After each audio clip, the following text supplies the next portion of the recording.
Fingerstyle guitar and the ability to fingerpick is one of the most essential skills that I think any guitar player can have. Whether you're playing acoustic or electric, it doesn't really matter.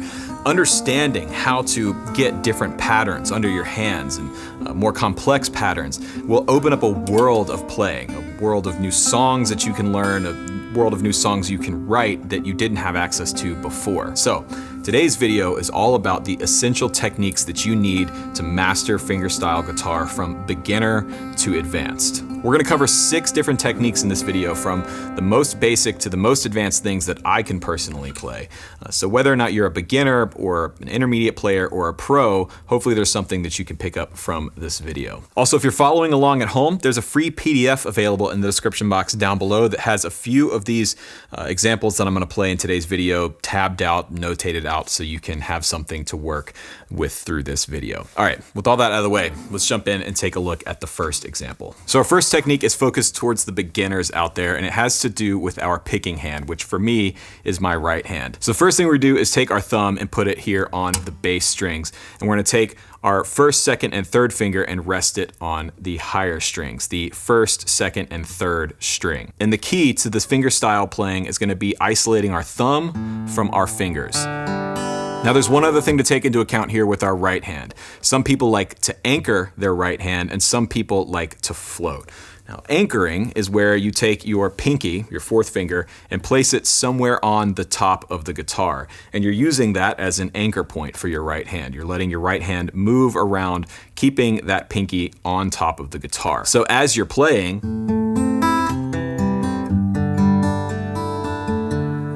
that pinky is keeping your hand anchored and giving you sort of a reference point and a pivot point to move around on the top of the guitar. The other school of thought is to float, which is to keep your right hand completely free from the guitar and able to move around. Now, there's no right or wrong answer here. It comes down to personal preference. Now, as for me, I'm a little bit of a hybrid.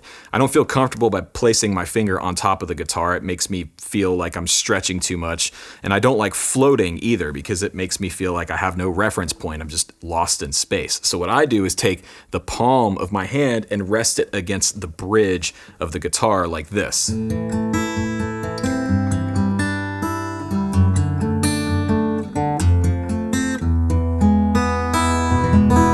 For me, that's the most comfortable way to do it. That's how I learned years ago, and that's what I've stuck with. But guys like Tommy Emmanuel can't really be wrong. So try both ways and see what works best for you.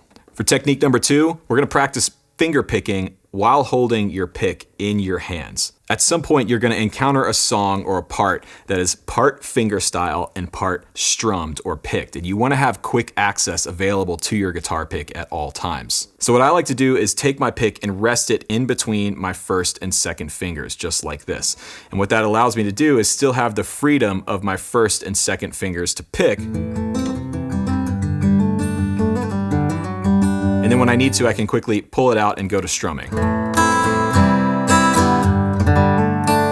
Now it's gonna feel a little strange at first. That's okay, it's gonna take a little time to get used to, but you wanna practice transitioning from pick in the fingers to in strumming position. So.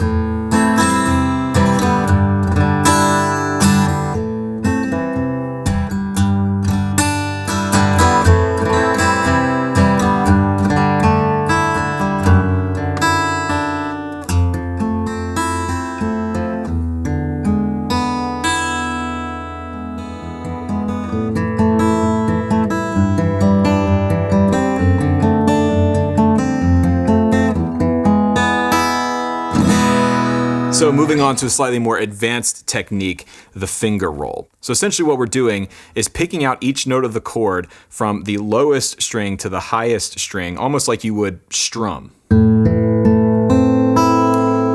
But we're doing it with our fingers.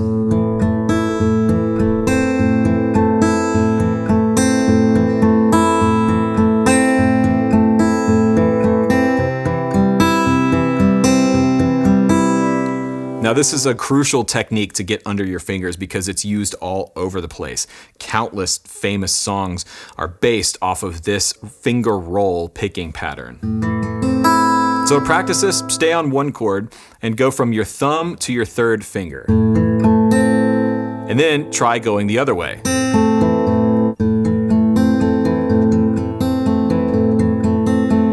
And then try changing the chords.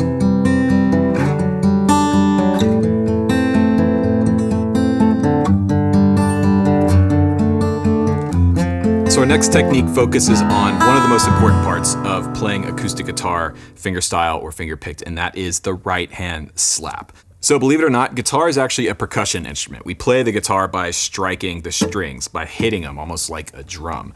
And a key to any great fingerstyle or fingerpick guitar part is being able to slap the strings in time, oftentimes on the backbeat, the 2 and 4, sort of replacing where the snare drum might be if there were a drummer playing with you. So we're gonna start with the most basic technique, which is just using the thumb to snap the bass strings on the 2 and 4, beats 2 and 4 or the backbeat.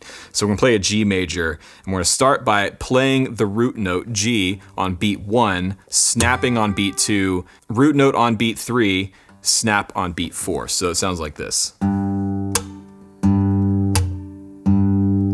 Then we're gonna take our first, second, and third fingers and we're gonna play the rest of the chord on the upbeats.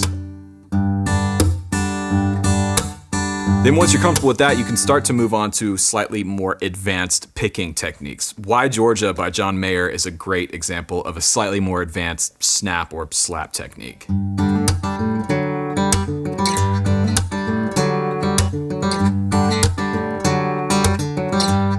So what's happening there is we're actually not just using our thumb, we're using our whole hand to snap on the backbeat.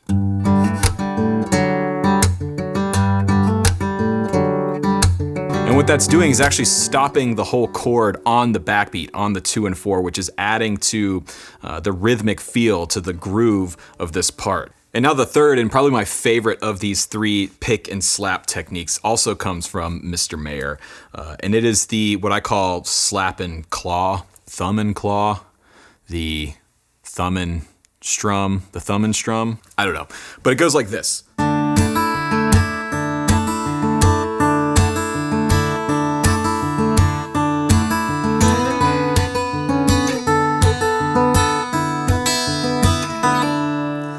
Now what's really cool about this part is it's actually the opposite of what we just talked about. We're using our whole right hand like we did before, but instead of using our hand to stop the chord, we're actually splitting. Our thumb is stopping the bass note, giving us, and at the same time our thumb is stopping the root note, our first finger is strumming the rest of the chords. You get this.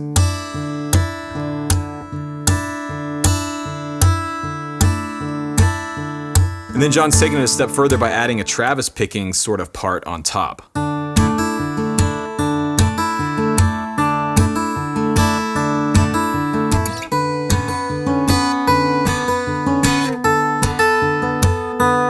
this technique was actually really tough for me for a few years. I had a hard time getting that sort of slap and strum going on, the old thumb and strum, if you will. That sounds actually dirty. I don't know if we should say that. But if you can spend time and master that, that's another really cool fingerstyle technique that you can apply to a wide range of parts. So now we're starting to move into some more advanced fingerstyle techniques, getting into thumb isolation. Now this is where you really start to get into things like Chet Atkins and Tommy Emmanuel, Merle Travis. The true heavy hitters of the fingerstyle guitar world throughout the decades have all been masters of the thumb isolation technique. If you're not familiar, basically, this is the idea that your thumb can move completely independently of the rest of your hand, giving you bass notes, walking bass lines, outlining chords, all kinds of stuff. Now, like many other techniques when it comes to playing guitar, this takes time. This is not something you master in a day. But there's a few things you can start practicing to isolate your thumb and start developing its own independence. This is just a simple blues progression, a 1-4-5 in D, and we're playing this 5th string root D7 chord. So the first thing we want to do is start a bass line. We're just going to go 1, 5, 1, 5. So root, 5th, root. Simple bass line, right? Then we're gonna add the rest of the chord on top just by playing upbeats. Now we go to the 4 chord. Back to 1, 5, 4, 1. So if you can get that down, then we're going to take this a step further by using our 1st, 2nd, and 3rd finger to start outlining the rest of the chord, giving it some rhythm.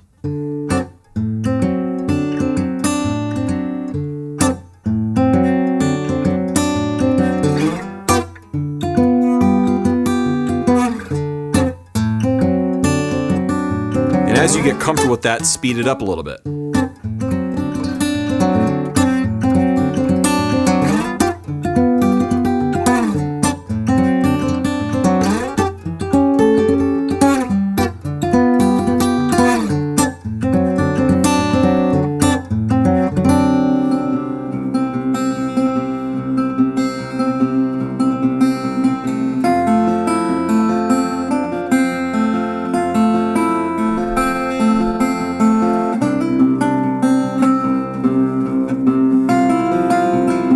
So now we are on to the most difficult of the techniques that we're going to talk about in this video, and that is Travis picking. Now, Travis picking gets its name from the famous Merle Travis, and it's kind of an umbrella term that encompasses many different styles of picking and many different picking patterns. But there's a few things that remain constant with pretty much all Travis picking patterns. So the song I just played was Going to California by Led Zeppelin, and that's my personal favorite example of Travis picking. The part that Jimmy Page wrote for that is absolutely just stunningly beautiful and surprisingly difficult to play. It does a great job of illustrating, I think, the quintessential Travis picking pattern, and that is the alternating bass line. This is the most challenging technique in this video because it requires complete independence of the thumb and the 1st, 2nd, and 3rd finger. Now, Going to California is in standard tuning, but it's double drop D, which means we take our 1st string and our 6th string from E down a whole tone to D. But I've taken my resonator here and actually tuned the whole guitar down a whole step. So I'm in D standard tuning and then taking these strings down to C. So it's actually double drop C, and that's giving me... Now I did that because this guitar sounds phenomenal tuned down, and I'm trying to avoid the wrath of the copyright gods here on YouTube. We'll see if it works or not. Now, much like the last example we did of thumb isolation, the key to the Travis picking pattern is the moving bass line that stays constant throughout the entire pattern. So here I'm just doing 2 roots, an octave apart. Now, no matter what my 1st, 2nd, and 3rd fingers are doing, this thumb is going to stay constant the entire time.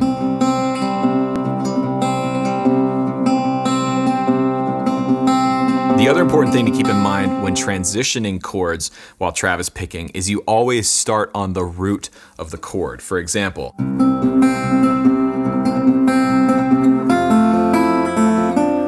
going to this 4 chord, we start with the root note first. Every single time you transition chords in a Travis picking pattern, you want to start with the root of the chord first before you go to the alternate bass note.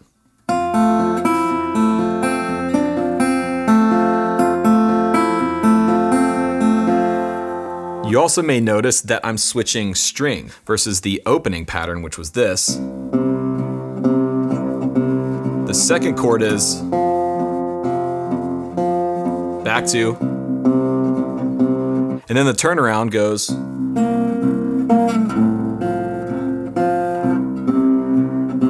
And with the rest of the chord, it sounds like this.